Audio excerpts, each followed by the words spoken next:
வணக்கம். நான் ரக்ஷா. என் ஃப்ரெண்டுக்கு நடந்த ஒரு சிச்சுவேஷனை தான் உங்கள் கூட எல்லாம் ஷேர் பண்ணுறதுக்கு வந்திருக்கிறேன்.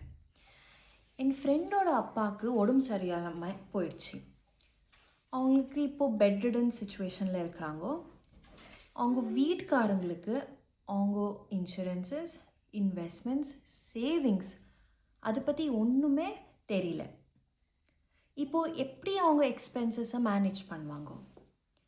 அவங்களுக்கு இருக்கிற ரெண்டு ஆப்ஷன்ஸ். ஒன்று, அவங்க ஃபோன்லேருந்து யூபிஐ பேமெண்ட்ஸ் போகுது டெய்லி எக்ஸ்பென்சஸுக்கு. அப்புறமா அவங்க அம்மா வருஷக்கணக்கமாக கொஞ்சம் கொஞ்சமாக சேர்த்து வச்ச பணத்துலேருந்து தினம் டெய்லி எக்ஸ்பென்சஸ் மேனேஜ் ஆகிருக்கு. இப்போது இந்த சிச்சுவேஷன் யாருக்கும் வரக்கூடாது. ப்ளீஸ் எல்லாரும் அவங்க வீட்டோட இன்சூரன்ஸஸ், இன்வெஸ்ட்மெண்ட்ஸ், அவங்க அப்பா பண்ணின்னு இருக்கிற சேவிங்ஸ் எல்லாமே தெரிஞ்சு வச்சுக்கோங்க.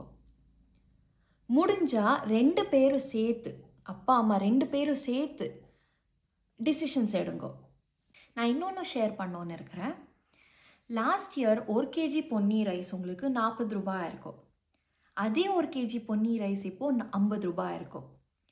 அப்படின்னா என்ன? நீங்கள் அவ்வளோவே பணத்தில் எவ்வளோ பொருள் வாங்க முடியுமோ அது கம்மியாகினே போயின்னு இருக்கு.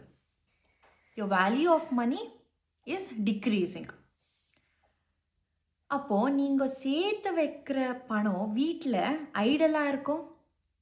அதுலேருந்து உங்களுக்கு ஒன்றும் அந்த துட்டு சம்பாதிக்காது. இப்போ அது பண்ணோன்னா ஒரு பேங்க் அக்கௌண்ட்டில் போடலாம். இப்போது ஒரு இன்ட்ரெஸ்ட் ஒரு 4 to 6% கெயின் ஆகும். அப்படின்னா என்ன?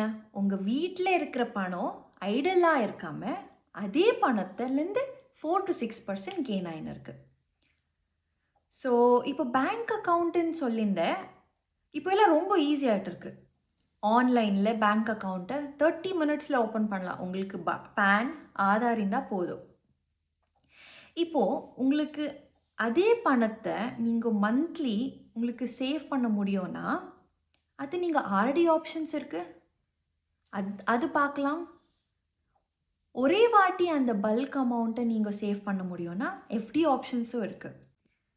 இப்போ அந்த எஃப்டி ஆர்டி சஜஸ்ட் பண்ணினேன். அது நம்ம இன்ஃப்ளேஷனை பீட் பண்ணுமா? கண்டிப்பாக இல்லை. ஏன்னா இன்ட்ரெஸ்ட் ரேட் நான் என்ன சொன்னேன் உங்களுக்கு, 4 to 6% அவ்வளோ வரலாம். ஆனால் இன்ஃப்ளேஷனு ஆர்பிஐ டார்கெட் இந்த வருஷம் 2026க்கு 4%ன்னு சொல்லியிருக்காங்க. ஆனால் இன்ஃப்ளேஷன்னு நாம் இப்போ பெங்களூரோ இல்லை கோயம்புத்தூர், மதுரையில் இருக்கிறவங்களுக்கு இன்ஃப்ளேஷன் அரவுண்ட் 8 to 10% இல்லை அதுக்கு நான் மேலேயே வரும். ஸ்கூல் ஃபீஸ் பாருங்கோ இல்லை மெடிக்கல் பில்ஸ் பாருங்கோ, அது எல்லாமே இயர் பை இயர் இன்க்ரீஸ் ஆகினே போயின்னு இருக்கும்.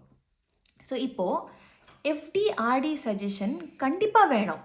ஏன்னா உங்களுக்கு எமர்ஜென்சி வரலாம். அந்த எமர்ஜென்சி அப்போது உங்களுக்கு டக்குன்னு ஒரு பணம் வேணும்னா இந்த எஃப்டிஆர்டியை பிரேக் பண்ணி உங்கள் பணம் உங்களுக்கு வந்துடும்.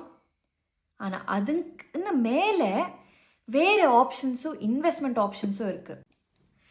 பொருளோட வேல்யூ வளர்ந்துனே இருக்குது. அதுக்குன்னு நம் பணம் வளரணும். ஸோ இது பார்க்குறதுக்கு நான் நெக்ஸ்ட் வீடியோவில் வேறு என்ன இன்வெஸ்ட்மெண்ட் ஆப்ஷன்ஸ் இருக்குது, நான் என்ன பண்ணின்னு இருக்கேன், அது எல்லாமே ஷேர் பண்ணுறேன். உங்களுக்கு யாருக்குனாலும் ஒருத்தருக்கு இது யூஸ் ஆகிருந்தா இந்த இன்ஃபர்மேஷன், ஐ ஆம் ஹாப்பி. உங்களுக்கு இந்த இன்ஃபர்மேஷன் யூஸ்ஃபுல்லாக இருந்தால் லைக் பண்ணுங்க, சப்ஸ்கிரைப் பண்ணுங்க, உங்கள் ஃப்ரெண்ட்ஸ் கூட எல்லாம் ஷேர் பண்ணுங்க. வணக்கம்.